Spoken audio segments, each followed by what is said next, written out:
बुगोनिया की बात हो रही है। यूनिवर्सिटी ऑफ बुगोनिया फ्रांस की बहुत वेल नॉन और बहुत एफिशिएंट यूनिवर्सिटी है जिसका एक्सेप्टेंस रेट बहुत ज्यादा है फॉर इंटरनेशनल स्टूडेंट्स। सबसे पहले आपने ये लिंक ओपन करना है। ये लिंक मैं डिस्क्रिप्शन में मेंशन कर दूंगी। इस लिंक को आप क्लिक करेंगे तो अप्लाई फॉर एडमिशन का पोर्टल ओपन हो जाएगा। आप चेक कर सकते हैं completely English taught master programmes available हैं जो यूनिवर्सिटी ऑफ बुगोनिया जो है वो ऑफर कर रही है। इसमें कंप्लीटली प्रोसीजर अवेलेबल है जो कि आप करेक्ट प्रोसीजर से कर सकते हैं। योर नेशनलिटी, आपकी ऑफिशियल रेजिडेंस, आप किस में अप्लाई करें, first year second year master programmes में। इसके 3 डिफरेंट तरीके होते हैं अप्लाई करने में। इसका एक तो स्टडी फ्रांस, लाइक ये स्टडी इन फ्रांस, उसमें आप उसके थ्रू अप्लाई कर सकते हैं, मास्टर पोर्टल के थ्रू अप्लाई कर सकते हैं। इनके डिफरेंट प्रोसीजर है। आप यूनिवर्सिटी के पोर्टल से भी अप्लाई कर सकते हैं। फिलहाल स्टडी इन फ्रांस जो है वो अवेलेबल नहीं है, उन्होंने अपनी एप्लीकेशन क्लोज कर दी है एडमिशन के लिए, लेकिन आप यूनिवर्सिटी के पोर्टल से डायरेक्ट थ्रू आप उसमें अप्लाई कर सकते हैं। इसके बाद हम देख लेते हैं सब्जेक्ट्स जो सब्जेक्ट्स जो है इस यूनिवर्सिटी में अवेलेबल है फॉर मास्टर्स। आप ये चेक कर सकते हैं। फिजिक्स है, मैथमेटिक्स है, मॉलिक्यूलर केमिस्ट्री है, क्वांटम टेक्नोलॉजीज है, मतलब डिफरेंट जो है इनके डिपार्टमेंट्स हैं उसके अकॉर्डिंग सब्जेक्ट्स ऑफर किए हैं। हेल्थ में इधर सिर्फ एक सब्जेक्ट है इनोवेटिव ड्रग्स, इसमें फार्मेसी के स्टूडेंट्स भी अप्लाई कर सकते हैं, मेडिकल के स्टूडेंट्स भी अप्लाई कर सकते हैं। जिन्होंने फार्मा पढ़ी हुई है वो इसमें अप्लाई कर सकते हैं। इसमें लैंग्वेज कम्युनिकेशन, अर्थ, एनवायरमेंटल साइंसेज, जो स्टूडेंट्स अपने अपने जो उनके सब्जेक्ट्स हैं और उनके इंटरेस्ट हैं उसके अकॉर्डिंग वो चेक कर सकते हैं।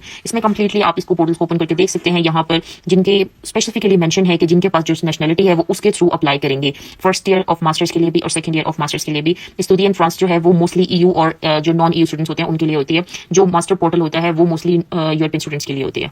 अच्छा, इस अब इसकी एक सब्जेक्ट की डेडलाइन हम देखते हैं। ये है विजन एंड रोबोटिक्स। जो ईयू स्टूडेंट्स हैं उनके लिए जुलाई तक ये जा रही है, सॉरी जून तक, और जो हमारे लिए जो नॉन यूरोपियन स्टूडेंट्स हैं उनके लिए ये 15 मार्च को ये खत्म हो रही है, मतलब आप उससे पहले अप्लाई करेंगे। एक और सब्जेक्ट ओपन करके देखते हैं, हेल्थ आर्टिफिशियल इंटेलिजेंस। इसकी भी सेम डेडलाइन है, 15 मार्च को ये एंड हो रही है। फिजिक्स की भी आप चेक कर सकते हैं, इसकी जो है अप्रैल में एंड हो रही है, आप इसको चेक कर सकते हैं अकॉर्डिंगली। और साथ साथ हर प्लेटफॉर्म पे उसका एक एप्लीकेशन पोर्टल दिया हुआ है, ई कैंडिडेट, जिसको आप क्लिक करके आप अपने डायरेक्ट आपकी एप्लीकेशन पर जा सकते हैं। ठीक है, अब ये सब्जेक्ट है इनोवेटिव ड्रग्स। अब हम इसके एक पोर्टल पर ओपन करते हैं फॉर एप्लीकेशन। इसको क्लिक करने के बाद अच्छा पीछे मैंने जो है वो M2 सेलेक्ट किया है, आपने M1 का पोर्टल सेलेक्ट करना है। बेसिकली यहाँ से हमारी एप्लीकेशन स्टार्ट हो जाती है। ये एक रजिस्ट्रेशन का पोर्टल है। जिस स्टूडेंट्स की रजिस्ट्रेशन ऑलरेडी हो चुकी है वो यहाँ से लॉग इन करेंगे। अब जिन स्टूडेंट्स की रजिस्ट्रेशन नहीं हुई, जो कि अभी न्यू है इस पोर्टल पे, जिनका कोई अकाउंट नहीं है, वो यहाँ पर पहले रजिस्ट्रेशन करेंगे अपनी एंड देन अपनी एप्लीकेशन स्टार्ट करेंगे। ऊपर क्लिक क्रिएट एन अकाउंट पे आप क्लिक करेंगे। उसको क्लिक करने के बाद आप नीचे क्रिएट एन अकाउंट का ऑप्शन होगा फॉर स्टूडेंट जो कि अभी एडमिशन लेना चाहते हैं। अब नॉट अ स्टूडेंट, अभी करंटली आप स्टूडेंट नहीं है, आप उस तरह की रजिस्ट्रेशन करेंगे। पहले अपना नेम पुट करेंगे, अपना सरनेम पुट करेंगे, एड्रेस पुट करेंगे, email address, sorry confirm email address करेंगे। उसके बाद अपना पासकोड डालेंगे। कोशिश करें इसको इंग्लिश में ट्रांसलेट कर लें, it would be better for you to understand things. पहले नेम, फर्स्ट नेम,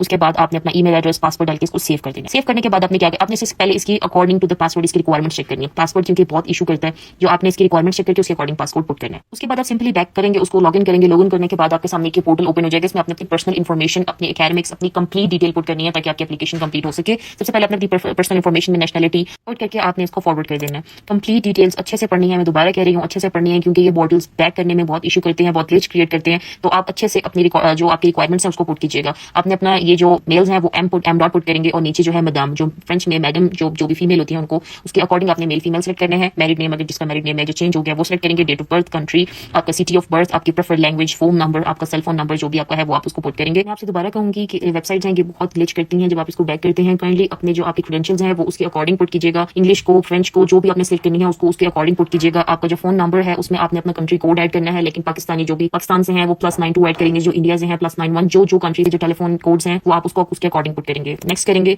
तो आपने यहाँ पर अपना एड्रेस पुट करना है। एड्रेस में सबसे पहले आपका कंट्री आ जाता है, आपका पोस्टल कोड आ जाता है, उसके बाद आपका टाउन आ जाता है, एड्रेस आ जाता है, एडिशनल एड्रेस 1, मतलब आपका अगर कंप्लीट एड्रेस एक जगह पुट नहीं हो रहा तो आप उसको दूसरी एड्रेस में कंप्लीट कर सकते हैं। लाइक आपका हाउस नंबर, आपकी स्ट्रीट एंड देन आपका सिटी एंड आपका डिस्ट्रिक्ट एज वेल। आपने जो स्पेशली पाकिस्तानी स्टूडेंट्स के लिए मैं कह रही हूँ कि आप अपना डिस्ट्रिक्ट जरूर मेंशन करें क्योंकि बहुत ज्यादा सिटीज ऐसे होते हैं जिनके जो नेम है वो सिमिलर होते हैं, तो आप अपने डिस्ट्रिक्ट जरूर मेंशन करें। ठीक है, उसके बाद हम देख लेते हैं। तो यहाँ पर आ जाएगा आपका हाई स्कूल, जो कि आपने अपने हाई स्कूल जो आपने सेकंड ईयर कंप्लीट की है उसके first year and second year उसके क्रेडेंशियल्स आपने यहाँ पुट करने हैं। एंटर पे क्लिक करेंगे तो सबसे पहले उन्होंने आपका पूछा हुआ है ग्रेजुएशन ईयर, आपका ग्रेजुएशन ईयर कौन सा है। उसके बाद आपने अपनी जो डिग्री कर रखी है वो किसके इक्विवेलेंस है। लाइक उन्होंने ऑप्शन दिए हुए हैं, मैं आपको साथ साथ बताती रहूंगी। उसके बाद आपने सिलेक्ट करना है ऑनर्स के साथ आपने किया है कि नहीं, मतलब आपकी ग्रेड्स के हिसाब से आपने यहाँ मेंशन करना है। उसके बाद आपने कंट्री कौन सा मेंशन करना है, जिस कंट्री से आपको डिग्री रिसीव हुई है। उसके बाद आपने अपना डिपार्टमेंट मेंशन करना है, टाउन मेंशन करना है, एस्टैब्लिशमेंट, जिस एस्टैब्लिशमेंट से आपको ये डिग्री रिसीव हुई है आपने वो मेंशन करना है। जैसे मैंने अपना ग्रेजुएशन ईयर 2020 सेलेक्ट किया, उसके बाद ये नीचे मैंने एक ऑप्शन सेलेक्ट किया। इसका मतलब होता है कि मेरी जो डिग्री है वो 12 ईयर्स की इक्विवेलेंस है। जब आप अपने ऑप्शन सेलेक्ट करेंगे तो आपको ये ऑप्शन नजर आएगा, उसके अकॉर्डिंग आपने मैच करके ये ऑप्शन सेलेक्ट कर लेना है। उसके बाद आएगा कि आपके ऑनर्स में आपकी जो डिग्री है वो किस ऑनर्स में आपको रिसीव हुई है,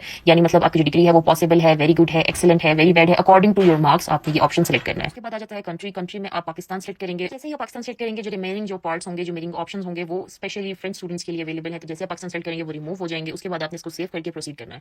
सेव करके प्रोसीड करने के बाद आपके पास ये ऑप्शन आएगा कि आपके जो क्रेडेंशियल्स हैं वो ये आपने मेंशन किए हैं और वो ये पोर्टल में सेव हो चुके हैं। उसके बाद आपने लोकल स्टडीज पे जाना है। अब लोकल स्टडीज क्या होते हैं, लोकल स्टडीज जो होते हैं, लोकल स्टडीज उनके लिए अवेलेबल होती हैं जिन्होंने फ्रांस में अपना बैचलर्स किया होता है यानी फ्रेंच स्टूडेंट्स, और ये आपने ब्लैंक छोड़ के आगे प्रोसीड करना है क्योंकि इसमें आप अपना कोई क्रेडेंशियल पुट नहीं करेंगे, वरना वो फ्रेंच इंस्टीट्यूशन के अकॉर्डिंगली जो है वो इवैल्यूएट होगा। उसके बाद आपने नॉन लोकल स्टडीज पे जाना है, वहां पर आपने इस बटन को क्लिक करना है नॉन लोकल न्यू प्रोग्राम। उसमें आपने सबसे पहले सेलेक्ट करना है कंट्री, उसके बाद आपने सेलेक्ट करना है department, town, establishment, year of obtained training, मतलब जो भी आपने ट्रेनिंग ली है, कुछ आपने अपने बैचलर्स के बारे में डिस्क्रिप्शन में मेंशन करना है कि आपने अपने बैचलर्स में क्या क्या सब्जेक्ट पढ़े हैं, आपका रोल क्या था उसमें। उसके बाद आपने ऑब्टेन करना है, ऑब्टेन में मेंशन करना है कि आपकी जो डिग्री है वो आपको रिसीव हो गई है कि नहीं हो गई। ऑनर्स में आपने ये मेंशन करना है कि आपके जो मार्क्स हैं वो किस ऑनर्स के हिसाब से आप इवैल्यूएट करते हैं, लाइक आपके मार्क्स गुड हैं, एक्सीलेंट है, जैसे आपने हाई स्कूल में किया उसी तरीके से आपने सेम यहाँ पे मेंशन करना है। जैसे यहाँ पे मैंने मेंशन किया है अपनी बैचलर्स के, मेरी बैचलर्स जो है वो फ्रेंच इक्विवेलेंस है, लाइक 4 इयर्स की इक्विवेलेंट है मेरी बैचलर्स की डिग्री। आपने भी ये ऑप्शन सेलेक्ट करके अपनी बैचलर्स के बारे में डिस्क्रिप्शन में ट्रेनिंग में मेंशन करना है कि आपने बैचलर्स में क्या पढ़ा, आपका सब्जेक्ट क्या था, उसमें आपने क्या सीखा, कुछ 3-4 लाइन अपने सब्जेक्ट के बारे में मेंशन करनी जो कि मोटिवेटेड हो, और उसके बाद आपने अपने ऑब्टेन्स और ऑनर्स मेंशन करके फॉरवर्ड कर देना है। आप नेक्स्ट करेंगे तो आपको अपनी कंप्लीट डिटेल्स जो होंगी यहाँ पर जो आपने मेंशन की होंगी, जैसे मैंने यहाँ पर स्पेसिफिकली मेंशन किया है I hold this degree from this university. अपना थोड़ा सा एक्सपीरियंस शेयर करना है, अपने प्रेजेंटेशन 3-4 लाइनों में जितना आप शेयर कर सकें वो आपने अपना शेयर करना है। जिन स्टूडेंट्स के पास डिग्री है वो ऑप्टेन में यस करेंगे, जिनके पास डिग्री नहीं है वो नो करके नेक्स्ट कर देंगे। अब इस पोर्शन में आपने बताना है कि आपने अपनी डिग्री से रिलेटेड कौन कौन सी इंटर्नशिप्स कर रखी हैं, 1 कर रखी है, 2 कर रखी है, जितनी भी इंटर्नशिप्स कर रखी है आपने यहाँ मेंशन करना है। सबसे पहले इंटर्नशिप्स में करने आपसे पूछा हुआ है कि आपने अपना ईयर मेंशन करना है, किस ईयर में आपने इंटर्नशिप की थी, ड्यूरेशन मेंशन करना है, और 1 वीक में आपने कितने घंटे, मतलब 1 वीक में अब सपोज आप 6 आवर्स एक दिन में काम कर रहे हैं और 6 डेज काम कर रहे हैं तो ऑब्वियसली 36 आवर्स आप उस तरीके से यहाँ पर कैलकुलेट करके मेंशन करेंगे। उसके बाद ऑर्गेनाइजेशन मेंशन करेंगे, किस ऑर्गेनाइजेशन में आपने अपनी इंटर्नशिप की है तो वो आपने कंप्लीटली मेंशन करना है, और डिस्क्रिप्शन में आपका रोल उस इंटर्नशिप में क्या था। जैसे स्पेसिफिकली एक स्टूडेंट है जो कि फूड न्यूट्रिशनिस्ट है या एक स्टूडेंट है जो डाइटिशियन है, वो हॉस्पिटल में जॉब करते हैं तो उनकी क्या रूल्स हैं, उसमें अपना रोल मेंशन करना है। जो जो स्टूडेंट्स हैं उनको जहाँ जहाँ भी एक्सपीरियंस, जिस इंस्टीट्यूट का एक्सपीरियंस है वो यहाँ पर अपने रोल्स मेंशन करेंगे, अपने सुपरवाइजर का नेम मेंशन करेंगे, अपने इंस्टीट्यूट के बारे में थोड़ी सी डिटेल्स देंगे ताकि यूनिवर्सिटी को जब वो आपकी डिस्क्रिप्शन पढ़े तो उनको आइडिया हो कि आपको अपनी डोमेन पर ग्रिप है। अब जैसे यहाँ पर मैंने मेंशन कर रखा है कंप्लीट डिटेल्स ताकि आपको इस चीज़ का आइडिया हो जाए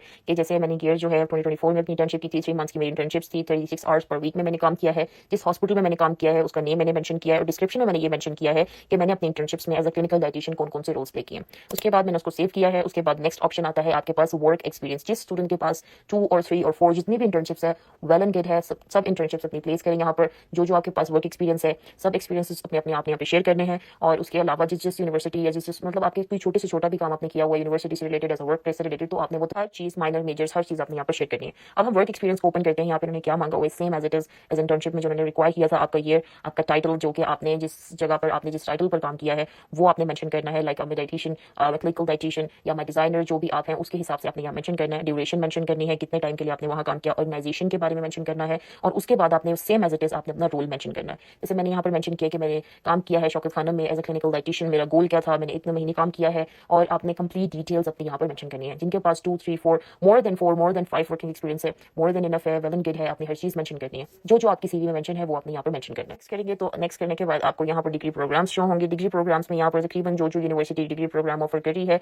विद इंग्लिश और विद फ्रेंच लैंग्वेज, तो आपने वो चेक करके आपने उसके अकॉर्डिंग अपने जो भी आपने इंटरेस्टेड आपका प्रोग्राम है उसमें अप्लाई करना है। जैसे स्पेसिफिकली यहाँ पर बिजनेस एडमिनिस्ट्रेशन मेंशन है। अब बिजनेस एडमिनिस्ट्रेशन मेंशन है इंग्लिश में, आप इस तरीके से जज कर सकते हैं। मैं ये भी कहूँगी कि आप स्पेसिफिकली सब्जेक्ट ओपन करके देखें, बट जो फ्रेंच में होगा वो फ्रेंच में मेंशन होगा, और जो इंग्लिश में सब्जेक्ट अवेलेबल होगा वो इंग्लिश में मेंशन होगा। एप्लीकेशंस में जाएंगे, आप यहाँ पर क्लिक करेंगे न्यू एप्लीकेशन पर, तो आपकी एप्लीकेशन अकॉर्डिंगली स्टार्ट हो जाएगी। बट उससे पहले हम कुछ सब्जेक्ट्स का रिव्यू करते हैं, और उससे रिलेटेड जो सब्जेक्ट्स वो ऑफर कर रहे हैं वो मैं आपको शो करवा देती हूँ। जैसे हमने यहाँ पे एक पॉलीटेक्निक सब्जेक्ट खोला है जिसमें इंजीनियरिंग की एक कोर्स अवेलेबल है जो कि 3 इयर्स का है। अच्छा, मैं आपको इसके पोर्टल के बारे में कोई इन्फॉर्मेशन भी देना चाहूंगी। जो अब आपने पीछे पोर्टल में अपनी जो अपनी इन्फॉर्मेशन आपने पुट की है उसके अकॉर्डिंगली आप इस सब्जेक्ट्स में अप्लाई कर सकते हैं। ये पोर्टल आपको खुद इन्फॉर्म करेगा, लाइक आप कुछ भी सब्जेक्ट ओपन करेंगे, आप उसको क्लिक करेंगे, जब वो अगर वो एप्लीकेशन की तरफ जाता है या वो ओपन करता है कि this is you can apply in this and this is your applicable for this subject, तो दैट मीन्स कि आप उस सब्जेक्ट में अप्लाई कर सकते हैं। कुछ सब्जेक्ट्स ऐसे भी अवेलेबल होंगे जिसमें आप अप्लाई नहीं कर सकते, तो वो आपको पोर्टल जो है वो उसमें ही आपको इन्फॉर्म कर देगा कि you are not applicable for this subject. ठीक है, आप उसके अकॉर्डिंगली अप्लाई करेंगे। जैसे यहाँ पर मैंने